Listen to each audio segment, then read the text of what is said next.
Hoje nós vamos falar sobre mais um passo para um reavivamento. É sobre isso que estamos falando durante esses dias, como viver um reavivamento em nossa vida, em nossa igreja, em nossa família. E hoje vamos estudar mais um tema. Antes de começarmos, feche os seus olhos e vamos falar com Deus. Querido Pai, muito obrigado, Senhor, por esse novo dia. Muito obrigado pela oportunidade de, mais uma vez, começar o dia ouvindo a Tua Palavra e permitindo que a Tua Palavra fale ao nosso coração. Hoje é um tema muito importante, é um tema muito especial, que não podemos seguir nesse tema sem que o Teu Santo Espírito dirija, guie e nos auxilie, tanto quem vai falar quanto quem vai ouvir. Que todos sejamos ricamente abençoados por Tua presença, é o que te peço em nome de Jesus. Amém. Amém. Abra sua Bíblia em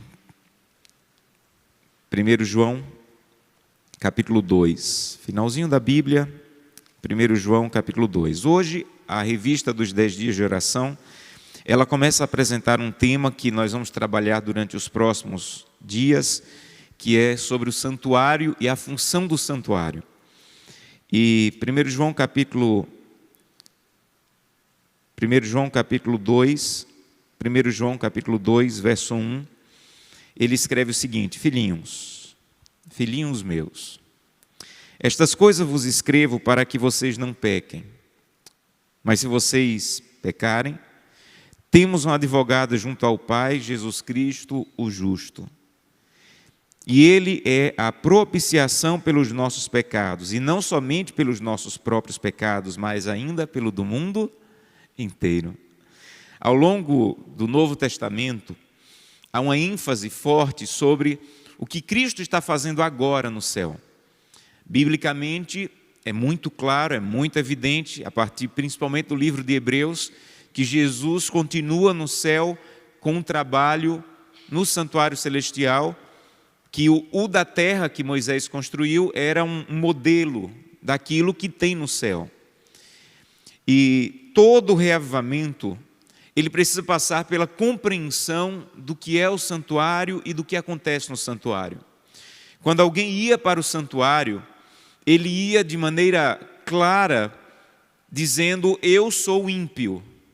Você não precisava ir para o santuário na terra se você não era ímpio. O santuário não era simplesmente um lugar de culto, como é a igreja. O santuário era um lugar de troca, em que você deixava a sua impiedade e saía com a pureza de Deus. Isso era o santuário. Então não havia sentido de alguém ir para o santuário se ele não reconhecia a sua impiedade. Não havia sentido de ir ao santuário se não fosse disposto a deixar lá uma vítima morta, um cordeiro, uma pombinha, alguma coisa que iria morrer, para que aquele sangue derramado simbolizasse a sua impiedade, que teve um preço, e você saísse dali em paz, porque agora Deus assumiu os seus pecados. E João está falando sobre isso, filhinhos meus. O ideal de Deus, o plano de Deus, o poder de Deus está disponível para que vocês sejam vitoriosos. Em outras palavras, leve a sério isso. Não leve a sério só a segunda parte do texto, que se você pecar, Ele está disposto a te perdoar. Leve a sério a primeira parte do texto, filhinhos meus. O que está escrito, o que Deus oferece na palavra, é para que vocês tenham vitória sobre os pecados.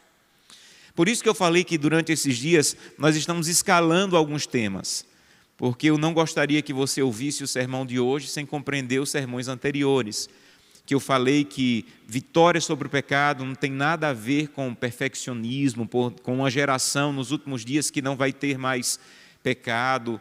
Você vai lutar contra a natureza pecaminosa até a glorificação. Mas isso não é ou não deveria ser desculpa para passar a mão nos meus pecados. João está dizendo isso, filhinho, não peque. O que está disponível para que você não peque. Todavia, se você pecar, você tem um advogado. E ele usa uma palavra muito interessante no verso 2, quando ele diz assim: Jesus Cristo é a propiciação pelos nossos pecados. Quando o sumo sacerdote entrava no lugar santíssimo, havia a arca da aliança, que era um baú todo de ouro, e dentro da Arca da Aliança estava a lei de Deus, escrita em pedras pelo próprio dedo de Deus. E a tampa da arca era uma tampa fina de ouro, uma placa de ouro, e o nome dessa placa era propiciatório. E toda vez quando terminava o ano dos israelitas, ele matava um cordeiro no dia da expiação, que era para pedir perdão pelo pecado do ano inteiro, do povo inteiro, para apagar o pecado que estava sendo colocado no santuário todo dia. Então, todo dia, quando você ia ao santuário, matava um cordeiro, ele pegava um pouco desse sangue e com um tipo de pincel, ele jogava um pouco desse sangue na cortina do templo, dizendo assim: Deus, Josanã estava lá fora, pediu perdão.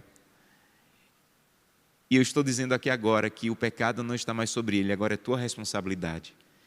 E quando ele pegava esse sangue e colocava na cortina do templo, era como que ele transferindo agora o pecado do homem para Deus. Deus estava assumindo e o homem estava livre.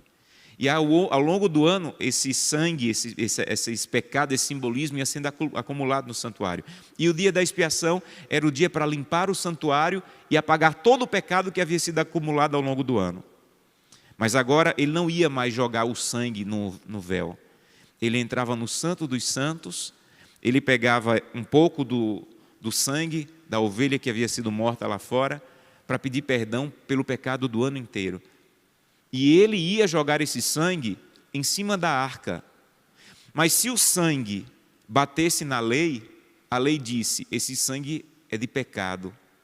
E a lei diz que quem peca merece morrer.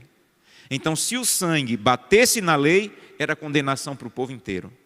Mas o sangue não batia na lei, porque tinha uma placa de ouro chamada propiciatório, que antes de o sangue chegar na lei, chegava nessa placa de ouro que é Cristo, que simbolizava Cristo. Por isso João diz: ele é a tampa da arca. Jesus Cristo é a tampa da arca, que não deixa que o seu pecado se encontre com a lei. Porque se o seu pecado se encontra com a lei, você está derrotado, você está destruído. Porque aquele que transgride a lei está condenado. Mas o seu pecado, se você quiser, pode se encontrar com Cristo. E se o seu pecado se encontra com Cristo, há perdão disponível. Isso é belíssimo. Mas junto com a certeza do perdão dos pecados, há também a certeza da vitória sobre os pecados. E todo verdadeiro reavivamento, ele começa com a certeza da minha impiedade e a certeza que Deus pode não apenas perdoar a minha impiedade, mas me dar vitória sobre o pecado. E nós precisamos levar essa segunda parte muito a sério. Um dia, no país de Gales, um garoto de 13 anos chamado John Evans, ele foi na igreja falar alguma coisa com seu pastor. E quando ele chegou, viu o pastor, estava prostrado no chão e estava clamando a Deus com muita intensidade: Senhor, dobra minha vida. E aquele garoto ficou ouvindo o pastor dele clamar a Deus: Senhor, dobra minha vida, Senhor, dobra minha vida. E ele pensou: se o meu pastor está pedindo que Deus dobre a vida dele, eu tenho que pedir para Deus quebrar a minha vida. E ele começou a pedir isso: Senhor, quebra a minha vida, eu quero ser uma pessoa nova. E foi a partir daquele garoto de 13 anos que começou um dos maiores reavivamentos que a igreja cristã já viu. Do país de Gales, que a partir dali passou para vários outros países. Chegou um momento em que os policiais não tinham mais trabalho a fazer. Eles agora se reuniam para ensaiar coral, porque não havia mais quem prender. Chegou um momento em que os bares tinham que ser fechados porque as pessoas não frequentavam mais. Chegou um momento em que os juízes não tinham mais o que fazer porque não havia mais crimes.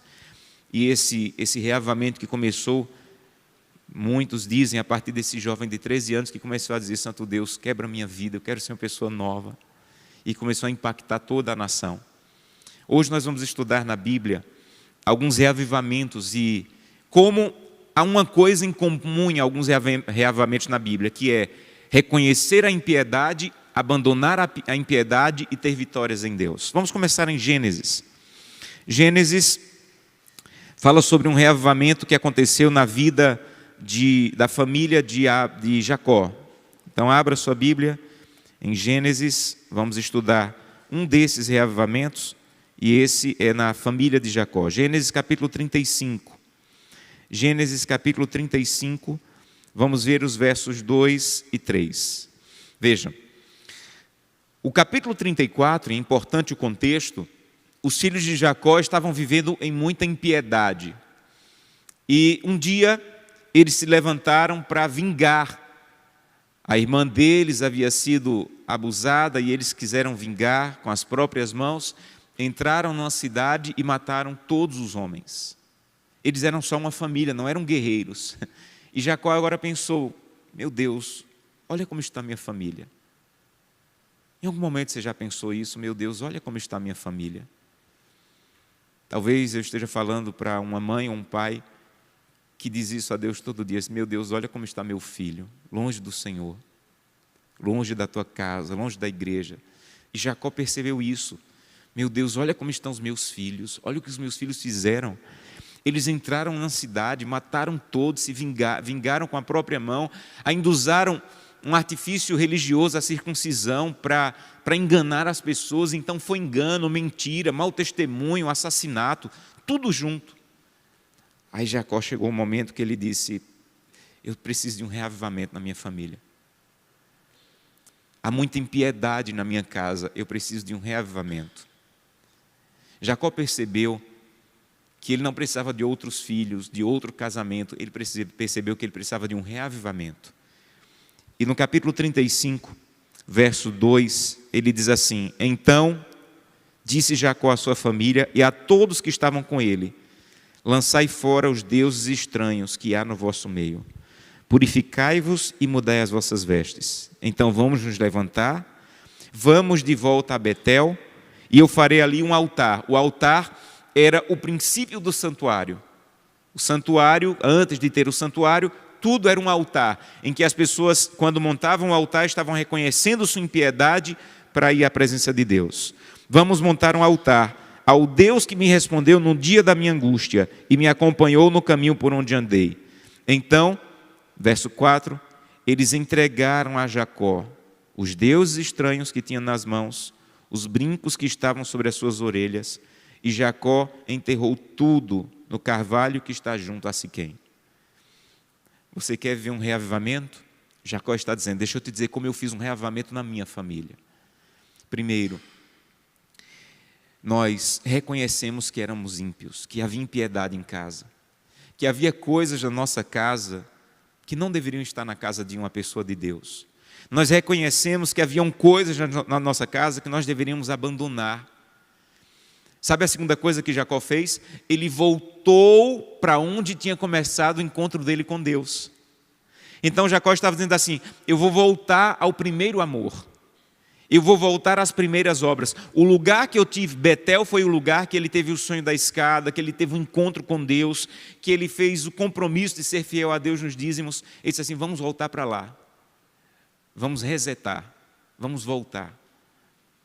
Talvez algumas famílias precisam reconhecer que há impiedade no que acessa, no que lê, impiedade na maneira como se alimenta, coisas que não deveriam estar em casa, que ainda estão. Você quer um reavivamento? Reconheça a impiedade na casa.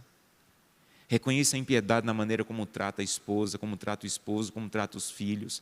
Reconheça a impiedade na maneira como você faz negócio. Reconheça a impiedade e volte ao primeiro amor. Como era a tua vida quando você começou na caminhada com Deus? Você orava como ora hoje? Você passava tempo na presença de Deus como passa hoje? Você falava de Jesus como fala hoje? É muito comum que quando a gente está começando a caminhada, a gente tenha mais firmeza, mais tempo com Deus, a gente é mais apaixonado. Jacó está dizendo: volte para isso. Você já viveu isso, volta para as primeiras obras, volta para Betel. Reconhece a impiedade, abandona a impiedade e volta às primeiras obras. O que é que está na sua vida, o que é que está no seu armário, no seu guarda-roupa, que você sabe que não agrada a Deus, que não pertence a Deus? Se desfaz disso, reconhece a impiedade e volta às primeiras obras de intimidade com Deus. Reergue o altar da família. E a Bíblia diz que quando Jacó fez isso, ele partiu, e o verso 5 diz: tendo ele partido, o terror de Deus invadiu as cidades circunvizinhas e eles não perseguiram a família de Jacó. reconhecimento da impiedade, abandono dos pecados e vitória em Deus. É essa a ordem. Reconhecimento da impiedade, abandono do pecado e vitória em Deus. Há uma outra história, Josué capítulo 7, eu sou fã dessa história, talvez seja uma das histórias bíblicas que mais tocam meu coração. Josué capítulo 7, um outro reavivamento, uma outra história.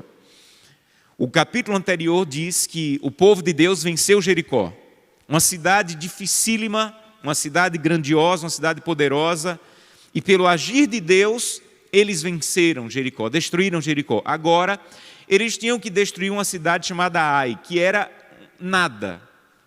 Até hoje, os estudiosos bíblicos têm dificuldade de saber o que era Ai, onde ficava Ai. Era uma cidade insignificante. Como eles tinham vindo da vitória de Jericó, eles pensaram, Ai, o que é Ai? Vencemos Jericó, ora. Ai não é nada. E o capítulo 7 diz que eles disseram o seguinte, capítulo 7, verso 2.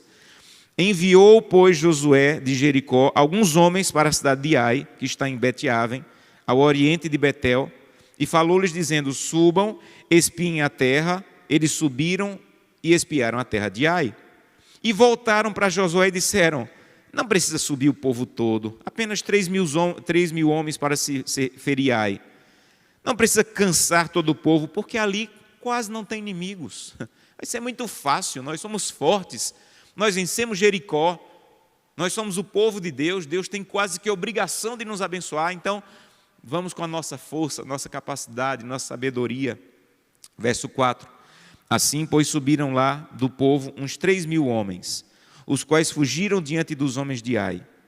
Mas os homens de Ai feriram deles uns 36, e aos outros perseguiram desde a porta às pedreiras, e os derrotaram na descida. E o coração do povo se derreteu, e se tornou como água.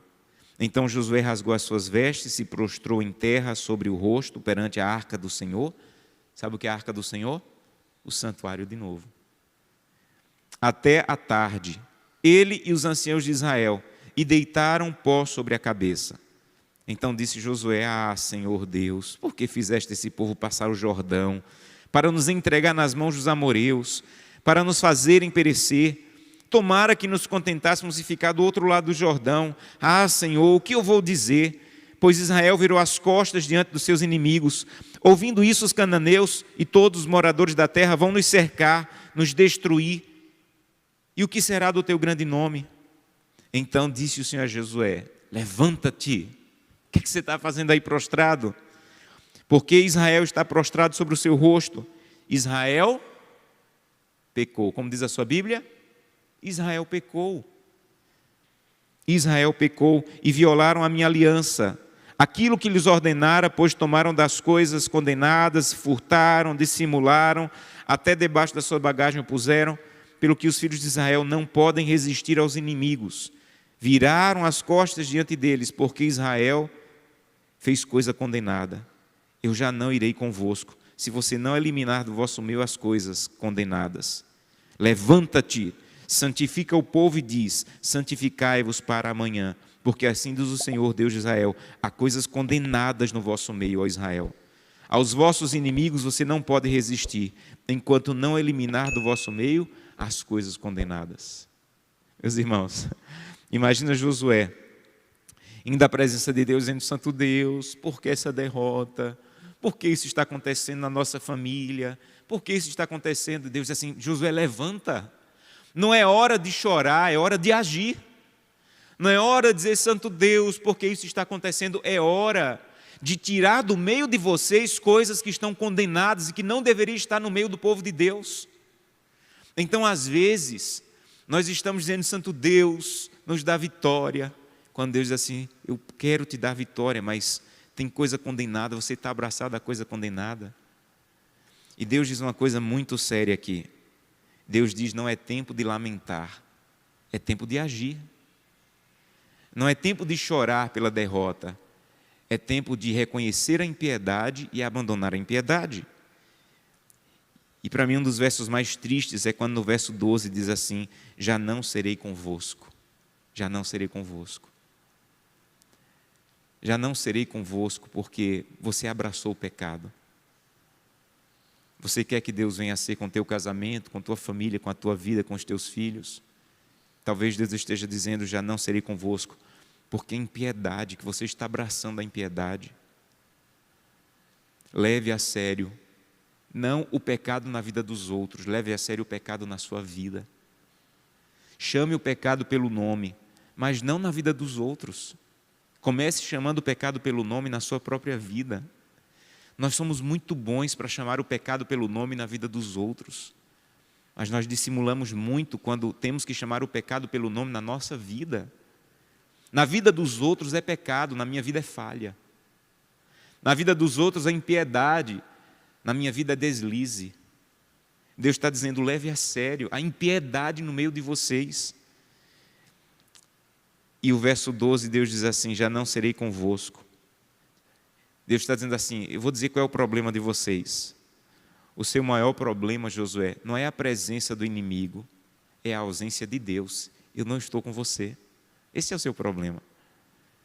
Talvez o grande problema no seu casamento não é que o inimigo está atacando meu casamento, é que falta Deus no teu casamento. É o que Deus está dizendo para Josué. O problema não é o inimigo não é nada. Ai é uma cidade insignificante. O problema é que eu não estou com vocês, e eu não estou com vocês porque o pecado estava nos separando. Então diga ao povo que se santifique, porque você não vai resistir aos seus inimigos, diz o texto bíblico. Você não vai resistir aos seus inimigos enquanto você não eliminar do teu coração e da tua vida coisas que você sabe que não deveriam estar mais lá. Um dos momentos mais importantes na minha vida foi quando, na adolescência, um pastor foi fazer uma semana de oração e ele falou sobre isso. Leve a sério a impiedade. Se desfaça de algumas coisas que não deveriam estar mais na sua vida. E eu lembro que naquele momento Deus me falou claramente, tem algumas músicas que você ouve, que você não deveria ouvir. Pode não ser sério para a pessoa do teu lado, mas para mim é sério. E não deveria estar mais nas músicas que você ouve. E aquela acho que foi a primeira vez em que eu comecei a perceber que havia coisas que eu carregava, que Deus não queria que eu carregasse. E aquilo foi como que um ponto de virada na minha vida espiritual. Quando eu comecei a dizer assim, eu tenho que levar mais a sério coisas que parecem pequenas, insignificantes, mas que estão me separando de Deus, que não agradam a Deus. E que talvez eu esteja enxergando o pecado como pecado grande na vida do outro, e que eu não estou permitindo que Deus me faça enxergar pecados pequenos, aparentemente, mas que estão na minha vida. Sabe o que aconteceu? Capítulo 8, o título do capítulo 8 é A Cidade de Ai é Derrotada. Está aqui, reconhecimento da impiedade, abandono do pecado e vitória. Último texto dessa manhã, 2 Crônicas, capítulo 32. Vamos terminar com 2 Crônicas, capítulo 32. É também uma história belíssima. E eu quero concluir com ela. 2 Crônicas, capítulo 32.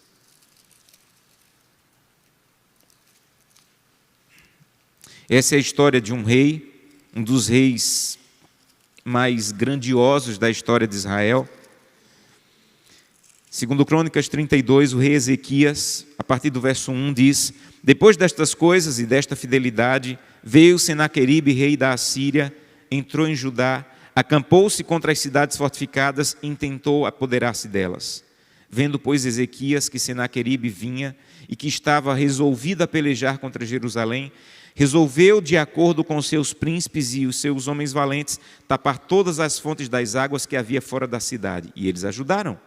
Assim todo o povo se ajuntou, taparam as fontes das águas, como também o ribeiro que corria pelo meio da terra, pois diziam: por que viriam os reis da Assíria e achariam tantas águas?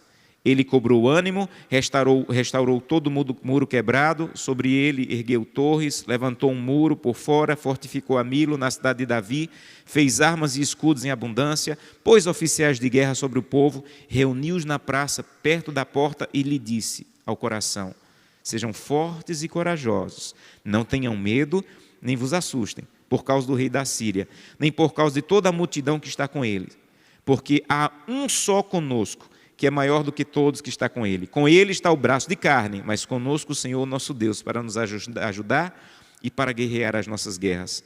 E o povo cobrou ânimo com as palavras de Ezequias, rei de Judá. Deixa eu te explicar um contexto histórico aqui.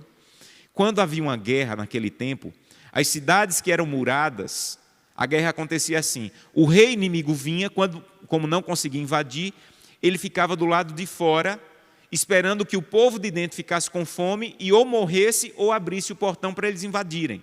Então levava o exército, levava muita comida e ficava bebendo da água de alguns ribeiros ou poços que tinham ao redor da cidade.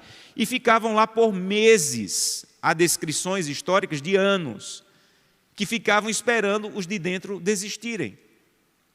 E foi isso que o rei Senaqueribe pensava, era assim que ele destruía as cidades. Senaqueribe era conhecido como a praga do Oriente, era um homem terrível, que destruía, que matava com muita crueldade.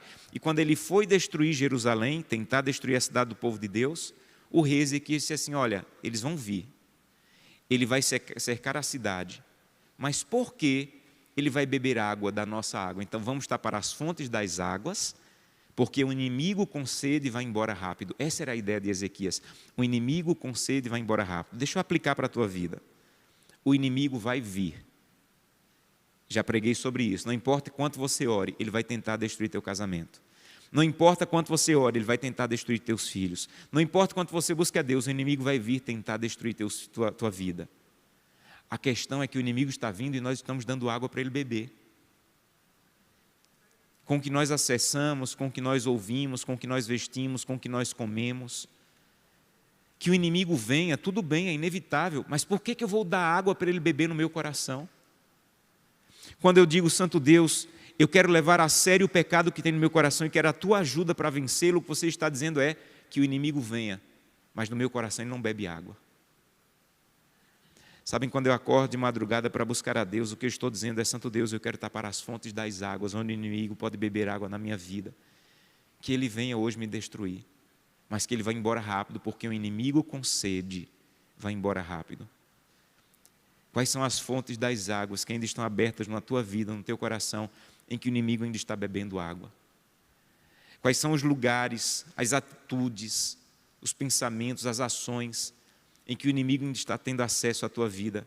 Vá a Deus, diga: Santo Deus, eu preciso de ajuda para tapar as fontes das águas, porque o inimigo com sede vai embora rápido. O inimigo com sede vai embora rápido. O livro Caminho a Cristo diz: se você tomou sua decisão de seguir a Cristo, leve essa decisão a sério. Vá à presença de Deus, não o evite a cada dia, mas ore a cada dia e diga: pertenço a Cristo, a Ele me entreguei, eu sou dele. Pertenço a Cristo, completamente, a Ele me entreguei, eu sou dele. A Melissa vai cantar nesse momento, e ela vai dizer: à direita do Deus Pai, há um intercessor, Jesus Cristo, que é capaz de perdoar os nossos pecados. Filhinho, se você pecou, há uma solução. Mas a solução de Cristo não é apenas perdoar pecados. A solução de Cristo é também arrancar e dar vitória sobre o pecado. Enquanto ela estiver cantando, eu gostaria de convidá-lo a dizer: Santo Deus, ainda tenha fontes de água aberta no meu coração em que o inimigo está tendo acesso. Eu não quero mais. Eu quero tua ajuda, porque eu não quero que o inimigo tenha mais nada na minha vida. Eu quero ser completamente do Senhor. Ouça com atenção que a mão do Senhor não está encolhida para que não possa te salvar, nem surdo o seu ouvido para não te ouvir, mas as vossas iniquidades fazem separação entre vós e o vosso Deus, e os vossos pecados encobrem o seu rosto de vós, para que vos não ouça. Essa manhã eu quero convidá-lo a dizer: Santo Deus, eu quero chamar o pecado pelo nome na minha vida, e eu quero a tua ajuda para vencer. Eu não quero que o inimigo tenha acesso às fontes de água da minha família, do meu coração, do meu casamento. Eu quero ter vitórias pelo poder de Deus em minha vida. Feche seus olhos, vamos falar com Deus. Querido e eterno Pai, muito obrigado por essas histórias. Todas seguem o mesmo padrão: reconhecer a iniquidade, abandonar a iniquidade e ter vitória. Reconhecer a iniquidade, abandonar a iniquidade e ter vitória. E todas elas também seguem a ideia de que só Deus pode fazer isso em mim. Não é esforço próprio, não é capacidade, é ir à presença de Deus e dizer: Santo Deus, eu quero me desfazer disso aqui. que não te agrada. E eu já sei disso, o Senhor já deixou claro. As pessoas hoje até dizem que é pequeno, que não tem problema, que há pessoas na igreja que fazem pior. Mas a minha relação não é com as pessoas, é com o Senhor. E quanto mais eu me aproximo de Ti, mais eu vejo as impurezas em mim. E eu preciso que o Senhor me ajude. Eu quero me desfazer, eu não quero que o inimigo venha beber água na minha vida, na minha família. Ele vai vir atacar, mas ele vai encontrar todos os poços fechados. E o inimigo com sede vai embora rápido. Ajuda-nos, Santo Deus, a levar a sério essa compreensão do que é o santuário, do que está acontecendo no santuário, e levar a sério que o Senhor está disposto a nos perdoar, mas também a nos dar vitória para o pecado, contra o pecado, é o que te peço. Em nome de Jesus, amém. Que Deus te abençoe.